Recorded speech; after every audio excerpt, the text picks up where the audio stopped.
Alhamdulillahirabbil alamin. Wassalatu wassalamu ala asyrafil anbiya'i wal mursalin sayyidina Muhammadin wa ala alihi wa sahbihi ajma'in. Qala rabbi shrah li sadri wa yassir li amri wa hlul 'uqdatam min lisani yafqahu qawli. Subhanaka la ilma lana illa ma 'allamtana innaka antal alimul hakim. Wala haula wala quwwata illa billahil aliyyil azim. Nawaitu ta'lu wa ta'lim wa tazakkura wa tazkira wa naf'a wal intifa' wal ifadah wal istifadah wal hasa 'ala tamassuki bi kitabillah wa sunnati rasulih wa du'a ila al-huda wa dalalata 'ala al-khair ibtigha'a wajhillah wa qurbihi wa sawabihi subhanahu wa ta'ala. Allahumma inni as'aluka ilman laduni wa mashraba safihani ya wahabu ya ghani. Qala al-muallif rahimahullahu ta'ala wa nafa'ana bihi wa bi'ulumihi fid dharain amin. Rabbi yassir wa la tu'assir wa tammim bil khair. Fala haula wa la quwwata illa billahil aliyyil azim. Amma ba'du, assalamu alaikum warahmatullahi wabarakatuh.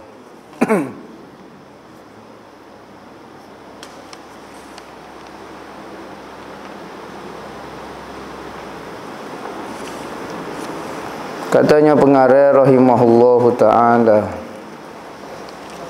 berkata Syekh Abdul Qadir bin Abdul Muttalib al-Indonesi Al-Mandeli di dalam kitab dia Penawar bagi Hati, sehinggalah perkataan dia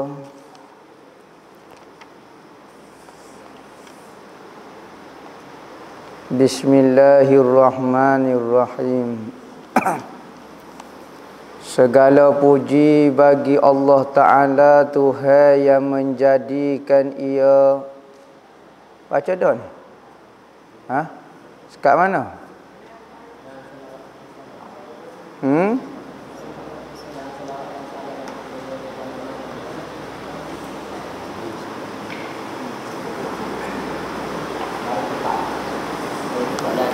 Dan selawat dan salam adalah keduanya selawat dan salam itu bagi Nabi yang dibangkitkan kepada sekalian alam kerana rahmat. Selawat dan salam keduanya kepada Nabi yang dibangkitkan Nabi itu kepada sekalian alam. Berbeza dengan Nabi-Nabi sebelum pada Nabi Muhammad. Maka Nabi-Nabi lain sebelum Nabi Muhammad hanya diutuskan kepada kaum dia saja. Kalau hak di Palestin, Palestin lah. Kalau di Mesir, Mesir lah. Kalau di Yaman, Yaman lah. Tidak meluah sampai seluruh dunia. Manakala Nabi Muhammad ini dibangkitkan kepada sekalian alam. Alam ni maknanya alam jin dan alam manusia. Begitu juga seluruh alam, makna dia sepanjang masa, sepanjang tempat. Seluruh tempat di Malaysia pun kena, asal saja ada penduduk manusia, maka Nabi Muhammad diutuskan untuk semua manusia. Kerana apa? Kerana rahmat.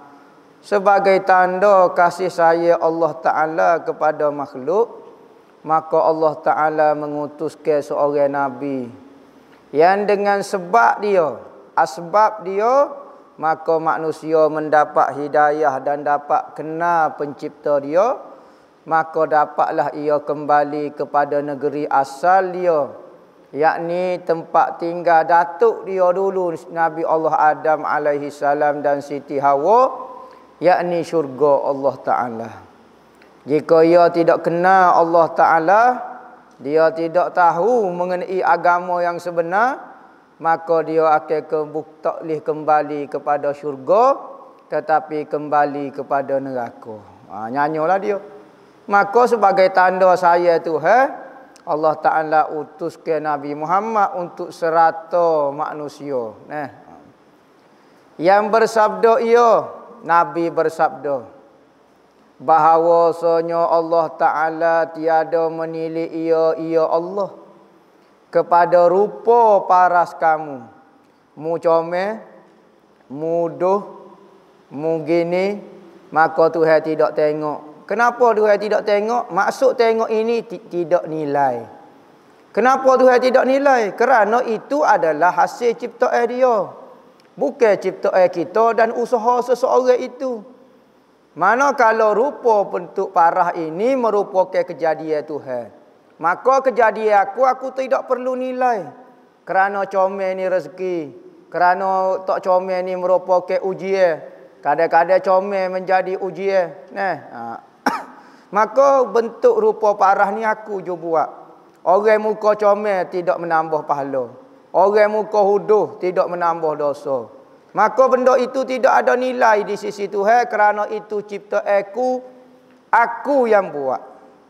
Dan tetapi menilai ia Allah kepada segala hati kamu, perangai kamu, perbuatan kamu, usaha kamu. Kamu nak jadi baik, nak jadi jahat. Kamu berusaha nak berlepas ke fardu ain. Waktu Tuhan nilai. Bapa Tuhan nilai, bapa Tuhan tilik, bapa Tuhan perhati. Kerana ini adalah persembahan kamu kepada Allah. Manakala rupa parah kamu bukan hasil usaha kamu. Kalulah tidak rupa parah dinilai nescaya Tuhan menjadi zalim. Kalau Tuhan seorang itu muka cacat, tak ada tangan, tak ada kaki, berdosa adalah hamba. Sepanjang hayat dia duduk dengan dosa. Tetapi kejadian bentuk tubuh itu tidak dinilai. Sebab itulah tubuh kita ni kita jangan terlalu bangga. Kecomel kita, wuduh kita ke apa? Kerana dia tidak ada nilai di sisi Tuhan. Tidak ada nilai di sisi Tuhan. Kerana Tuhan tak nilai, kerana itu adalah hak ciptaan aku. Tetapi sekalipun lagu tu, tubuh kita ini kita kena jaga. Jangan kita rosak ke, jangan kita gapo. Dan atas sekalian keluarganya, keluarga Nabi. Tu sabda Nabi. Nabi kata, innallaha la yanzuru ila suwarikum. Walakin yanzuru ila qulubikum wa a'malikum. Dan atas sekalian keluarganya, keluarga Nabi. Dan sahabatnya, sahabat Nabi. Yang membersihkan mereka itu akan segala hati mereka itu daripada sifat kecelaan. Dan sahabat-sahabat dan ahli keluarga Nabi ini, orang yang Allah Ta'ala bersihkan hati mereka. Wa yutahhirakum tathira. Orang yang Allah Ta'ala bersihkan hati dia. Dahlah keluarga lagi, sahabat lagi. Ni orang-orang hebat di sisi Tuhan ni. Dan menghiasi mereka itu akan hati itu dengan perangai yang baik dan sifat yang kepujian. Kita berusaha nak bentuk ke hati kita jadi baik. Di samping rupa parah kita comel dah, berusaha supaya hati kita jadi baik juga. Hati kita biar indah di sisi Tuhan. Kekasih-kekasih Tuhan mementingkan hati lebih daripada zahir lagi. Kalau kita tengok luar dia pun comel, luar dia pun bersih, maka kekasih Tuhan hati dia lebih bersih daripada hak luar. Kalau kita tengok orang jahat adalah luar tu muka jahat dah, dalam hati kau jahat. Beza dengan orang mukmin. Luar tu comel, dalam lagi-lagilah comel. Kalau orang kafir, luar tu huduh, dalam lagi-lagilah huduh. Orang munafik, luar comel, dalam huduh. Amma ba'du, maka ini sebuah kitab yang kecil pada permulaan ilmu tasawuf. Ilmu yang wajib kita kena belajar 3 ilmu. Ilmu tauhid mengenai kepegangan kita orang mukmin. Ilmu fiqh mengenai ibadat kita seharian. Dan ilmu tasawuf mengenai akhlak dan perangai membaikkan hati. Zahir kita kena cara supaya amal kita tidak rosak, tidak punah. Kita kena cara zahir kita, batin kita pun kena cara supaya hati kita jadi bersih, jadi orang baik. Tu ilmu tasawuf nah. Ilmu tauhid dia kecek mengenai iman kupu. Tak ada istilah kata makruh. Hamba nak mengaji tauhid. Siapa dia berakidah lagu ni makruh hukum dia. Tak ada. Dalam bab tauhid dia ada iman ke kupu. Iman kupu. Nah. Kedua, ilmu fiqh pula dia kecek mengenai sah ke batal. Ibadat ni sah, ibadat ni batal. Ibadat ni sah, ibadat ni. Manakala dalam ilmu tasawuf pula ibadat ini diterima ke tak diterima. Ada ibadat sah dah tapi tak diterima Tuhan. Manakala dalam ilmu tasawuf dia bahas ilmu amalan ni diterima ke tidak diterima, maka kita kena pilih ibadat yang diterima. Hamba himpun ke dia. Hamba ni Cik Abdul Qadir himpun ke dia. Kitab kecil saat ni kerana peringatan bagi hamba sendiri. Buat ingatan kepada hamba sendiri. Hamba tak royak, hamba karek kitab tasawuf ni hamba orang bersih hati dak. Sebagai ingatan kepada diri hamba. Dan bagi sekalian saudara-saudara yang baru belajar. Orang yang baru nak belajar ilmu tasawuf. Belajarlah kitab penawar bagi hati ni. Sekalipun kita ni orang yang baru nak belajar, tetapi sangat sukar untuk kita beramal. Sekalipun kita ni dia kata orang yang baru nak belajar, tetapi orang dah belajar 20 tahun belum tentu dapat beramal dengan semua dalam kitab ni. Tak usah duk buahlah. Hamba 40 tahun duk ngajar tasawuf. Belajar ngajar tasawuf. Demo ni bertasawuf kau tidak. Tasawuf ni amalan diri kita, bukan percakapan. Ada orang kecek tu subhanallah. Surah ni serupa nak soyok dah langit, nampak arah kecek. Tapi perangai tak ada nilai pun di sisi orang jahil pun beci. Orang alim koho-koho lah. Maka sekalipun kita ni baru belajar tapi sangat sukar kita nak amal ke dia. Tu tasawuf tu sangat payah ilmu dia. Sehingga ke menghabis ke usia masa hidup kita dengan ilmu ni. Kalau ilmu tauhid sedikit saja mata pelajaran dia. Fiqh ada mata pelajaran dia. Manakala tasawuf ni sentiasa mujahadah, sentiasa nak baiki hati. Kadang-kadang baik, kadang-kadang jadi jahat, kadang-kadang baik, kadang-kadang jahat. Sampai mati kita duk mujahadah nak jadi baik. Dan hamba namakan akan dia akan risalah kecil saat ni, kitab kecil saat ni dengan penawar bagi hati. Ubat bagi hati. Ubat jamelon ni, jamel dulu orang panggil penawar. Nama kata penawar ni berapa dia? Napa tawar. Kau berapa dia? Bukan napa tawar, penawar. Ubat. Pada menerangkan barang yang wajib dibersihkan daripadanya, daripada barang. Kita kena belajar. Gapo dia hati kita jangan ada sifat ni. Kalau kita rasa ada, cepat-cepat kena buat, berusahalah kena buat. Apa hukum buat sifat tu? Wajib hukum dia. Berdosa kita kekalkan dengan hati yang jahat lagu tu berdosa. Kita riak berdosa, kita ujub berdosa. Wajib kena buang sifat-sifat tu daripada hati kita. Dan dihiasi dengan dia, dengan hati itu akan segala, dengan dia, dengan sifat akan segala hati-hati. Maka gapo dia hak kena hiasi pula hati. Sifat-sifat yang baik. Zuhud, tawakal, ridha, mahabbah. Tu kena hati kita kena ada. Masalah sedikit sebanyak suka pasal. Hamba ada dah mahabbah sikit-sikit adalah. Redha, redha adalah sikit-sikit. Jadilah wajib kena hiasi. Dan hamba sebut di dalamnya akan satu pendahuluan dan 3 kitab. Satu pendahuluan dan 3 kitab, 3 bab lah kita kata. Dan akan Allah Ta'ala jua hamba pohon ke bahawa memberi manfaat ia Allah. Dengan ini kita bagi hamba sendiri, katanya Syekh Abdul Qadir. Mudah-mudahan jadi pahala kebajikan ke hamba. Dan bagi sekalian pembacanya ni doa pengarang Syekh Abdul Qadir, mudah-mudahan kita ni beri manfaat kepada pembaca dia. Dan kita ni masyhur jadi kita rojokkan. Jadi kita wak mengajar bagi orang-orang yang mengaji pondok. Masyhur sangat. Dan bahawa menjadikan ia Allah akan dia akan kita hamba saat ni. Ikhlas semata-mata menuntut keredaan Allah. Sebab tu Syekh Abdul Qadir ni dia tidak rasa diri dia ikhlas. Dia tidak mempertikaikan keikhlasan orang. Tetapi dia minta dengan Allah keikhlasan. Kerana kadang-kadang kita rasa kita dah ikhlas dah, tetapi kita ditipu oleh syaitan.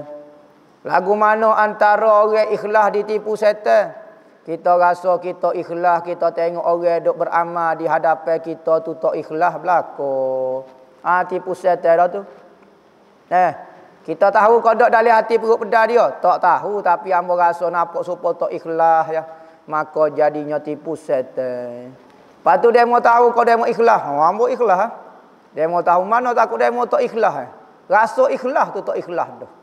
Rasa ikhlas tu tak ikhlas dah.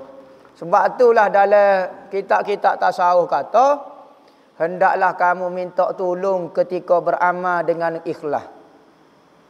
Ketika beramal, minta tolong dengan ikhlas supaya Tuhan terima. Mana kalau minta tolonglah dalam ikhlas kamu itu dengan Allah Ta'ala.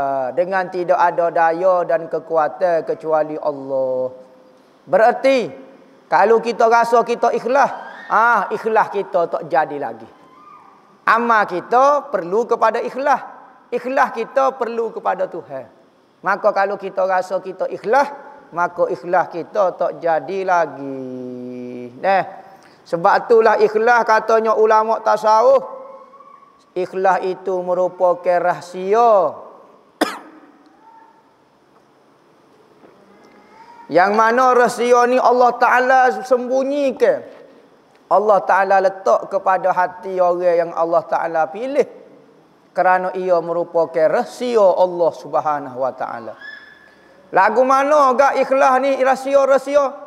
Seperti seekor sumuk hitam berada di batu hitam, di malam yang hitam, boboh maka warna hitam pula, pakai spek, tutup dengan tapak tangan. Nak nampak lagu mana tak tahu. Kerana keikhlasan itu sangat rahsia. Ikhlas tak ikhlas? Ikhlas ni sembunyi tak sembunyi? Katanya ulama sehingga setan tak boleh nak ganggu. Sehingga malaikat tak boleh nak catik. Sehingga nafsu tak boleh nak masuk capur. Hanya dengan Tuhan saja tahu keikhlasan ini. Sembunyi mana? Ya. Malaikat hanya mengetahui kita beramal. Kita semaya, kita puasa, kita mengaji. Tetapi keikhlasan hati, kita mengaji dalam kitab Hidayatus Salikin 7 martabat. Langit ni menapih amalan-amalan kita 7 martabat. Akhir sekali semua malaikat setuju dah kawan ni ikhlas dah. Bawa 7 petala langit, bawa amalan ni dengan suara, dengan bintang, dengan bauan, dengan suara guruh gemuruh. Betapa hebatnya amalan jihad, amalan zikir ni. Tetapi apabila Tuhan kata dia beramal bukan kerana aku. Malaikat tak tahu rupanya keikhlasan ni. Sebab tu minta dengan Tuhan. Supaya Allah Ta'ala beri keikhlasan tu. Semata menuntut keredaan Allah Ta'ala. Kerana bahawasanya ia Allah sangat kuasa atas tiap-tiap sesuatu. Allah sangat berkuasa, boleh buat apa saja. Maka tidak mustahil dan tidak susah bagi Allah kalau Tuhan nak buat kita jadi ikhlas. Apa ikhlas ni jadi susah? Kerana kita Tuhan tidak bantu untuk jadi ikhlas, maka kita rasa susah. Tetapi kalau dia tolong kita buat ikhlas, jadi mudah. Apa kita boleh jadi baik kerana Tuhan beri hidayah, beri kekuatan kita nak buat baik. Tapi kalau Tuhan tak beri hidayah, tak beri taufik, susahnya nak jadi baik. Bukan nak ikhlas, nak jadi baik pun tak boleh dah. Yang menghimpunkan dia Abdul Qadir bin Abdul Muttalib Al-Indonesi Al-Mandili Khuwaidim Talabatil Ilmi Syarif bil Haram Makki. Nah, Makkah Mukarramah pada tanggal 7 bulan Rejab tahun 1378 Hijrah. Pendahuluan.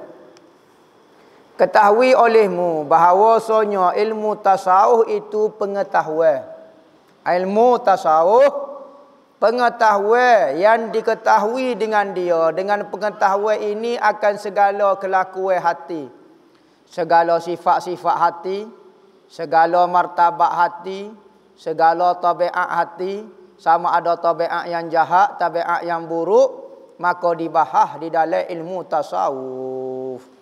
Dalam ilmu fiqh bahas mengenai sah batal sembahyang. Dalam ilmu tauhid bahas mengenai pegangan dan akidah. Manakala kelakuan sifat hati baik buruk dibahas di dalam ilmu tasawuf. Sama ada kelakuan yang dipuji, yakni sifat-sifat hati dah. Seperti merendah diri. Rasa diri ni rendah ya. Rasa diri ni tidak ada apa-apa. Rendah hati. Bukan kata jalan bokok. Kalau tu rendah tubuh. Kalau lagu tu gak, orang tinggi tu takabur, orang pendek tu lah tasawufnya. Tawaduk. Tak. Kadang-kadang orang pendek tu lah. Hak tu hak metar sekali. Kadang-kadang hak tinggi tu lah hak tasawufnya. Dan sabar. Sabar ni adakah semata-mata duk senyap sabar? Oh, demo senyap sabar. Tak buat tindak ke gapo-gapo. Jangan buat tindak ke, kita kena sabar. Nama, kalau pergi pun kena sabar, jangan tell orang. Gitu kau sabar maksud dia. Sabar ni sifat hati lagu tu kau? Tak. Sabar ni dia ada rupa dia. Sifat hati tu sabar, tapi rupa ketika pergi sabilillah bunuh orang. Tu sabar tu, sabar tu. Ok lah tu. Saya sabar lah tu. Tikai orang sabar. Tikai orang. Patu lagu mana? Tembok orang kau sabar. Sabar. Bukanlah kata ketika berperang tu tak kata orang sabar. Dia mojak pun kena sabar. Gitu kau maksud sabar ketika berperang. Atau kelakuan yang dicela seperti berdeki. Deki dengan orang. Pakai jubah, pakai serban, ngajar. Orang duk tengok penuh penat, kabar-kabar dalam hati ada perasaan deki lagi dengan orang. Deki sama-sama ustaz, deki sama-sama pelajar, deki sama-sama saing. Perangai lagu ni, hati tu masih tak comel lagi. Wajib kita kena beki supaya kita bertemu dengan Tuhan. Dalam hati qalbun salim, hati yang sejahtera. Bapa tak sebut sifat engkau lain, dia sebut hati yang sejahtera. Kerana hati yang sejahtera melahirkan kelakuan sifat yang sejahtera. Kalau hati jahat tak sudut menipulah nak jadi baik, lama-lama akan nampak kelakuan sebenar. Dan membesarkan diri, rasa hebat, rasa besar diri, rasa ramai pengikut. Rasa goni tak saya dengar kata orang gapo ni hati ni sudah jadi rosak dah. Kena beki hati kita.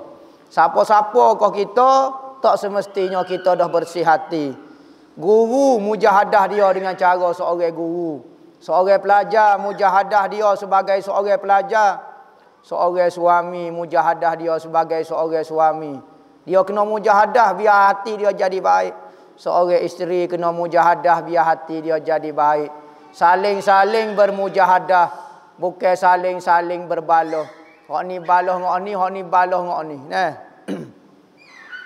Dan ada pun faedahnya. Okey, gapo dia faedah dia? Ilmu tasawuf ni gapo dia faedah dia? Kau tak ada faedah ilmu tasawuf. Maka menyampaikan ia kepada mengkosongkan hati daripada yang lain daripada Allah dan menghiasinya dengan memandai kepada Tuhan sekalian alam. Faedah dia, faedah belajar ilmu tasawuf ni Kosong ke hati kita. Hati kita jadi pada kosong daripada selain Allah. Hati ada Allah Ta'ala sentiasa mengingati Tuhan. Melahirkan sifat-sifat yang terpuji. Dan memandai Tuhan sekali ahli hati sentiasa duk muamalah dengan. Dan ada pun hantaranya maka iaitu hati manusia. Gapo dia tajuk perbahasa dalam ilmu tasawuf. Dia tekan kok gapo dia. Dia tuju kok gapo dia. Dia tuju kepada hati manusia. Manakala perbuatan semayebe ibadat hatu pekoh. Manakala hati nak suruh jadi baik ni tasawuf. Daripada kehok kelakuan yang datang kepadanya perangai molek, perangai tak molek, hatu tepat perbahasa dia. Kecek bak hati. Bak apa kecek bak hati, apa tak kecek bak telinga, bak mata, bak perut, bak gapo, bak ruh, bak nyawa. Bak hati kerana hati ini katanya Nabi, ingatlah di dalam satu manusia itu ada segempa daging. Mudrah. Iza saluhat saluha sairu jasadih. Nama apabila baiklah hati saat ni, baiklah daging saat ni, baiklah semua anggota. Apabila jahatlah hati itu daging saat ni, maka jahat seluruh anggota. Ala wahiyal qalbu. Ketahuilah daging saat ni yang mengontrol seluruh anggota itu adalah hati kamu. Maka tasawuf menganggap, ulama-ulama tasawuf sangat menitik berat mengenai hati kerana hati punca segala-galanya. Orang tu jadi baik kerana hati. Orang tu jadi jahat kerana hati. Sebab tu orang baik, orang panggil baik hati. Oh, baik hatinya awak. Apa kita panggil baik tangannya awak?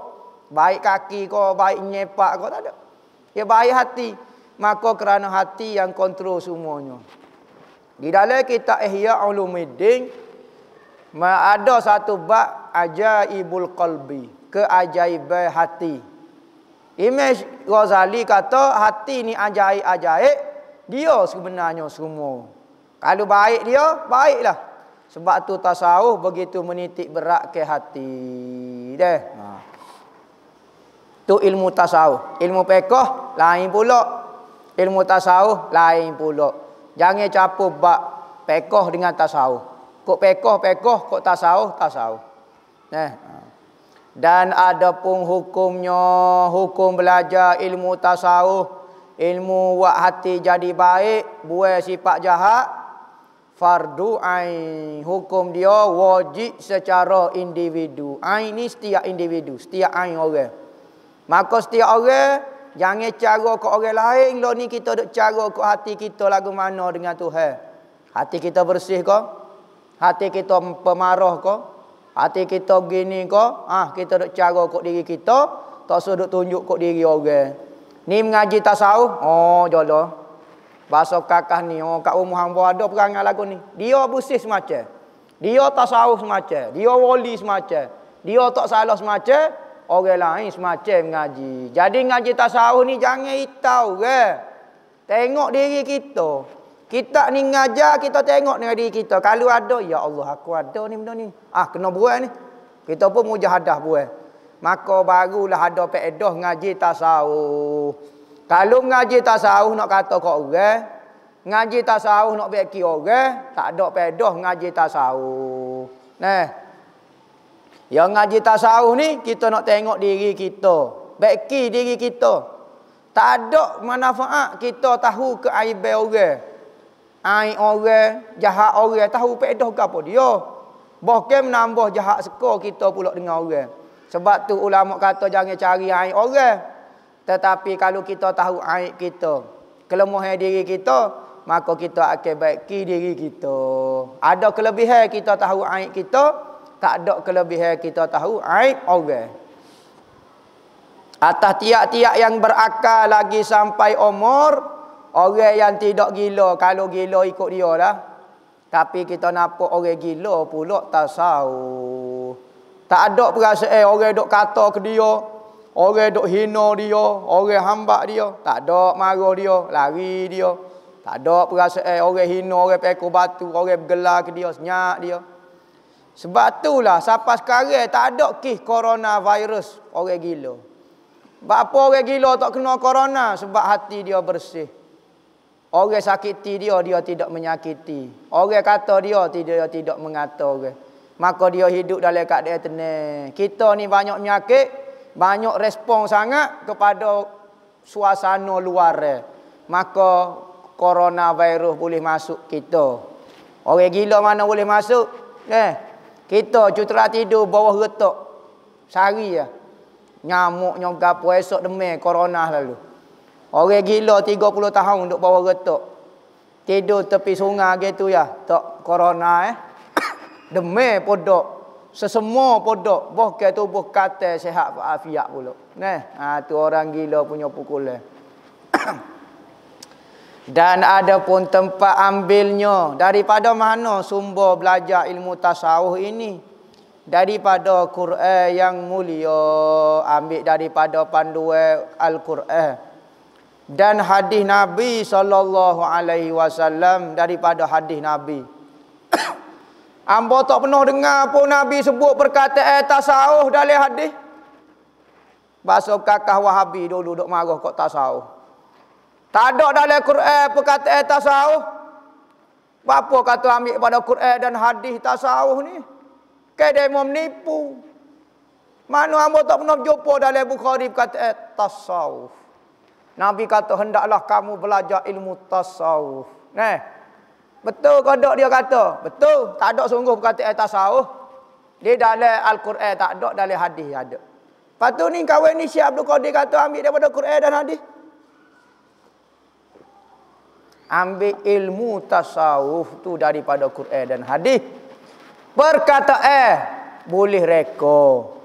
Tak jadi masalah. Jangan tertipu dengan nama isim. Tapi yang penting musamma tu. Ilmu ni sumber daripada Al-Quran dan hadis. Ilmu akhlak, ilmu gapo ni sumber daripada Al-Quran dan hadis. Jangan kata tunggu tubik perkataan cokoh baru kita percaya. Dalam Quran sebut tasawuf, dalam hadis sebut tasawuf, baru nak percaya. Kalau lagu tu ilmu hadis juga bid'ah. Hadis hasan tidak ada pernah Nabi sebut. Lepas pada Nabi kecek hadisun hasanun. Ada Nabi kecek itu. Lepas pada Nabi kecek Nabi kata rawahul Bukhari, hadis sahih muttafaqun alaih. Ada Nabi sebut lagu tu. Dalam ilmu hadis dia mau boleh terima istilah-istilah hak dia mau reka. Hadis hasan, hadis dhaif, hadis maudhu', hadis mursal, hadis musnad, hadis mutarad, hadis gani boleh terima.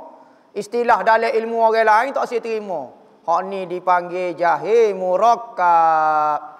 Sekalipun dia ngaji tinggi setara mana, tak boleh terima istilah orang. Hak ni dipanggil jahil murakkabun mufidun bil wada'i. Jahil ni ada dua. Jahil jalan kaki, jahil naik kenderaan. Jahil jalan kaki tak apa lagi, jahil basi. Selapis ya. Jalan kaki ya. Hak ni jahil dua tingkat. Naik kenderaan dipanggil jahil murakkabun. Jahil berlapis-lapis, maka hak ni dia tak tahu dia tu jahil, duduk rasa alim pas cerah. Duk rasa betul pas cerah. Maka hak ni bahaya juga.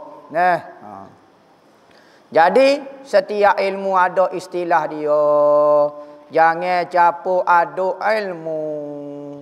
Ahli tauhid kena akui istilah dalam ilmu tasawuf. Tasawuf ada istilah-istilah dia.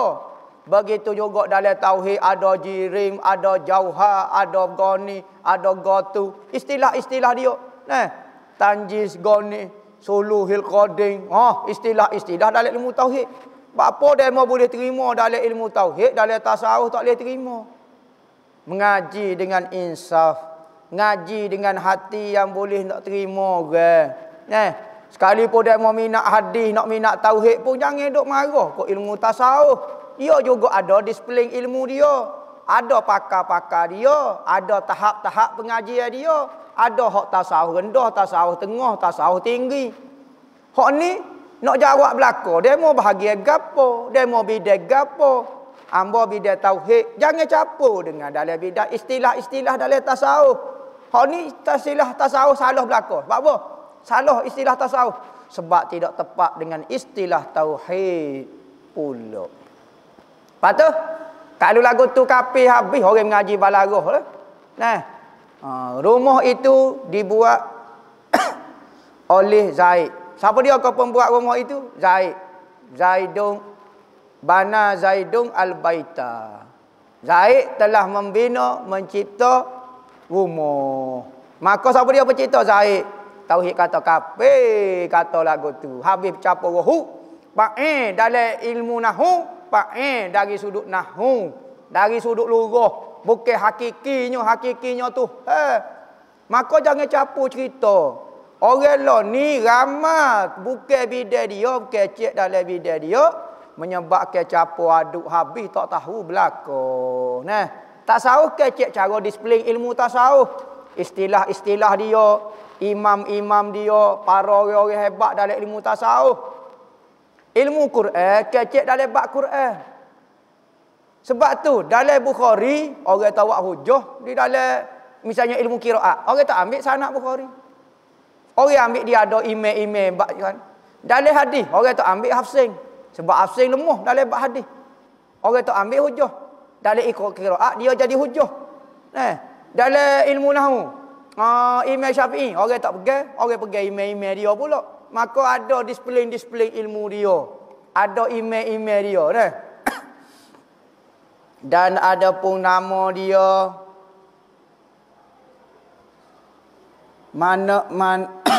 dan ada pun namanya maka ilmu tasawuf. Ilmu ni nama dia ilmu tasawuf dah. Dan ketahui